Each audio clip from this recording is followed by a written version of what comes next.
తీసావా? 2 నుంచి 4 లక్షల ఆదాయం ఖచ్చితంగా చూపిస్తాం. పిఎఫ్ఆర్లో మీరు ఏరియాలో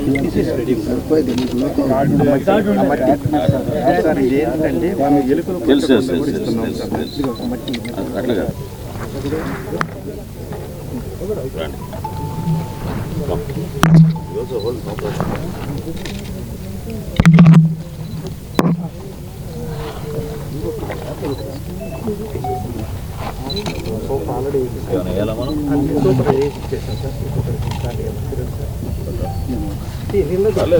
ఆయన ఏదో చెప్తారా, మేము కూడా కష్టజీవులు ఆఫీసర్లా కాదు కదా.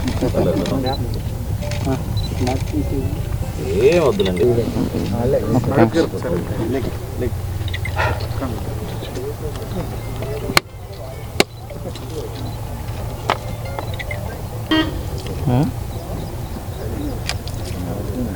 నెక్స్ట్ వేసారా గారు? ఇటు కొంచెం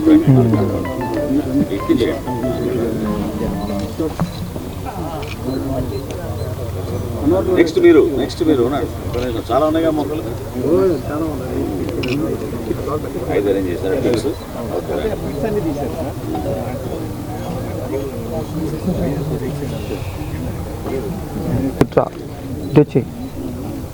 ఆయనకే ఇవ్వండి, ఆయనతో చేపించండి. ఒక్క మీద కాదు, ఇటు సూపర్. నెక్స్ట్ ఇంటర్నల్ క్రాప్స్ ఏదైనా వేరే వేసుకోవచ్చు. ఏముంది మీ మైండ్లో? ఏమేద్దామని ఇంటర్నల్ వచ్చేటప్పటికి కోకో ఒకటి. సూపర్. ఏం కదలడం లేదు, మీటింగ్కి వస్తున్నారు కానీ ప్లాంటేషన్ చేసాం. Very good. పట్టుకోవాలి.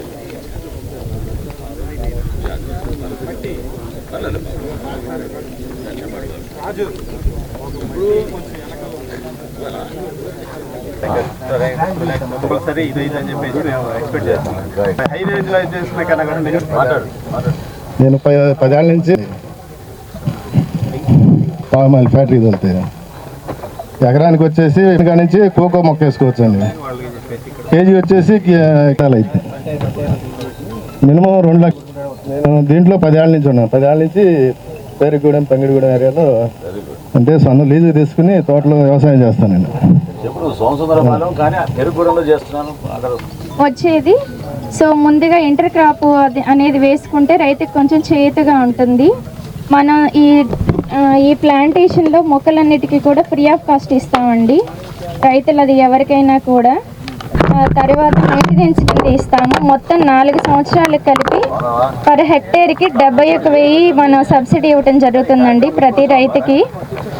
సో అలాగే దీంట్లో 5 ఎకరాల లోపు ఉన్న వాళ్ళకి ఎన్ఆర్ఈజీఎస్ నుంచి కూడా మనం పంట విధంగా అన్నీ బాగానే ఉంటాయండి. ఫ్యూచర్లో రేపు మనకి ఎందుకంటే ఈరోజు అందరూ ఉద్యోగపరంగా అందరూ బయటకు వెళ్ళిపోతున్నారు. ఈ పొలాలలో పనిచేసే కూలీలకి ఇవన్నీ చాలా తలనొప్పులుగా ఉన్నాయి. దాని గురించి అని అర్థం చేసుకుని ఫర్దర్గా ఉన్న పరిస్థితులను బట్టి అనుకూలంగా మనం పామ్ ఆయిల్ అయితే బాగుంటుంది. ఆయిల్ డిమాండ్ ఎప్పటికైనా డిమాండ్గానే ఉంటుంది. మనకి గత 40 ఏళ్ళ వరకు కూడా మనకి ఏ ప్రాబ్లం ఉండదనే ఉద్దేశంతో మేము ఆల్రెడీ ఒక 4 ఎకరాలు వేసామండి. ఇది కాకుండా ఇంకొక 4 ఎకరాలు వేద్దామని చెప్పి నెక్స్ట్ ఇయర్ ప్లాన్ చేస్తున్నాయండి. ఎందుకంటే మేము ఉన్న పొలాలు ఈరోజు చేసుకోవాలంటే చాలా కష్టంగా ఉంది. దానివల్ల ఆదాయం కూడా చాలా రెట్టింపు వస్తుంది దీనికన్నా కూడా, వరి పంటలు వేసుకునే కన్నా కూడా. కాకపోతే ఏంటంటే మనకి డ్రైనేజ్ సిస్టమ్స్ ఇవన్నీ చూసుకుని వాటర్ సిస్టమ్ బాగుంటే మనకి చాలా బాగుంటుందండి. దీనికి మెయిన్ ఏంటంటే డ్రిప్ సిస్టమ్ పెడతాం వల్ల చాలా వరకు ఖర్చు తగ్గిద్దండి మనకి వచ్చేటప్పటికి. దానివల్ల ఏంటంటే డ్రిప్లో వచ్చేటప్పటికి మనకి ఇది ప్రాబ్లం లేకుండా ఇది మ్యాన్ పవర్తో చాలా తగ్గిద్దండి. అందువల్ల రైతులందరూ కూడా ముందుకు వచ్చి పంటలు పెట్టుకోవాల్సిందిగా ప్రార్థిస్తున్నాము. మిగతా పంటల మాదిరిగా దీనికి మార్కెటింగ్ సమస్య లేదు. ఇప్పుడు రేపు వర్షం వస్తే మన పంట నాశనం అయిపోతుందనే భయం లేదు. ఉన్నట్టుండి పురుగులు వచ్చేసి, తెగుళ్ళు వచ్చేసి రేపటి లోపల, ఎల్లుండి లోపల అప్పుడు ప్యాడీలో దోమపోటు అయితేమి, అగ్గి తెగులు అయితేమి మనం వెంటనే ముందు కొట్టకపోతే మనకు 2-3 రోజుల్లోనే మనకు చాలా నష్టపోతాం. ఈ పంటలో అటువంటి పరిస్థితులు ఏం లేవు కాబట్టి, తుఫాన్లు, వరదలు వచ్చినా ఈ పంటను ఏం చేయలేదు కాబట్టి రైతుకు చాలా అనుకూలమైన పంట.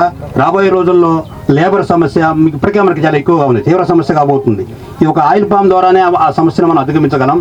రైతు హైదరాబాద్లో ఉన్నా, ఫారిన్లో ఉన్నా, ఎక్కడున్నా కూడా ఈ పంట పెట్టుకుంటే డబ్బులు అకౌంట్లో పడతాయి కాబట్టి అతను ఎవరి మీద ఆధారపడిన అవసరం లేదు.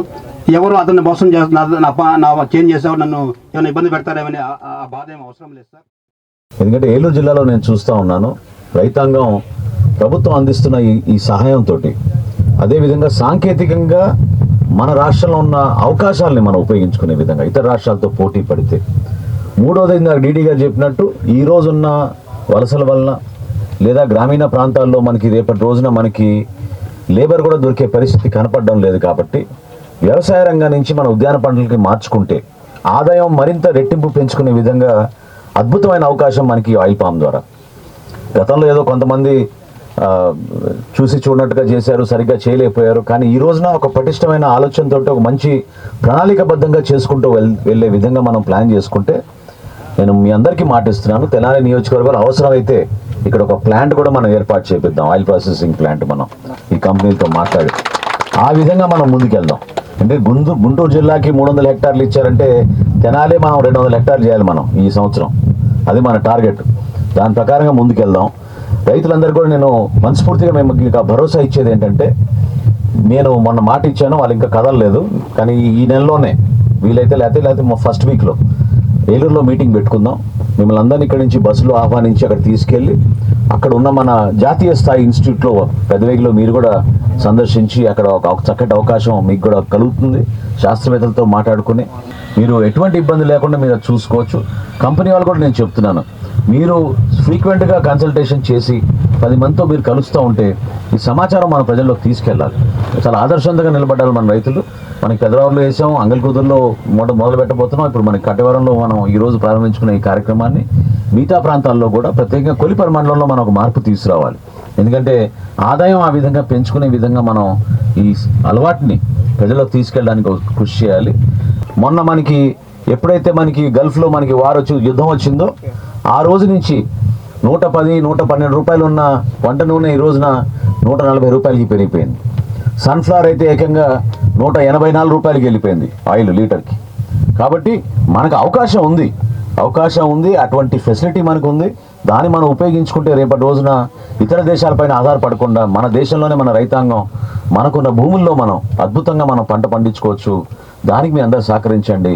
ఈ ఆయిల్ పామ్ కల్టివేషన్ ద్వారా ఒక స్థిరంగా మీకు ఆదాయం వచ్చే విధంగా ఇది చక్కటి అవకాశం. ఎందుకంటే వరి పంటకు మీకు తెలిసి ఎటువంటి సమస్యలు వస్తాయో అటువంటి ఇబ్బంది లేకుండా, ఇందాక ఆయన గ్రౌండ్ వాటర్ గురించి చెప్పారు, అంటే మన బోర్ బావుల ద్వారా ఏ విధంగా మనం నీళ్ళు తోడుకోవచ్చు అని. దీనికి ఉన్న డ్రిప్ ఇరిగేషన్ ద్వారా మీకు మోటార్ కూడా ఏర్పాటు చేసి చక్కగా మీరు సోలార్ ఏర్పాటు చేసుకున్నారు, కెమెరా పెట్టించారు, చాలా సంతోషం. ఎందుకంటే కొంతమంది ఉంటారు అరాచక శక్తులు ఇక్కడ మన అన్ని ప్రాంతాల్లో అదే విధంగా మారారు. సీసీ కెమెరాలు ఎత్తుకుపోతున్నారు, వైర్లు ఎత్తుకుపోతున్నారు, మోటార్లు ఎత్తుకుపోతున్నారు. కాబట్టి చాలా అవసరం మనకి సీసీ కెమెరా ఉంటే చాలా జాగ్రత్తగా రైతు కష్టపడి ఏర్పాటు చేసుకున్న ఆ ఫెసిలిటీస్ని భద్రతపరుచుకునే విధంగా మనం చేద్దాం.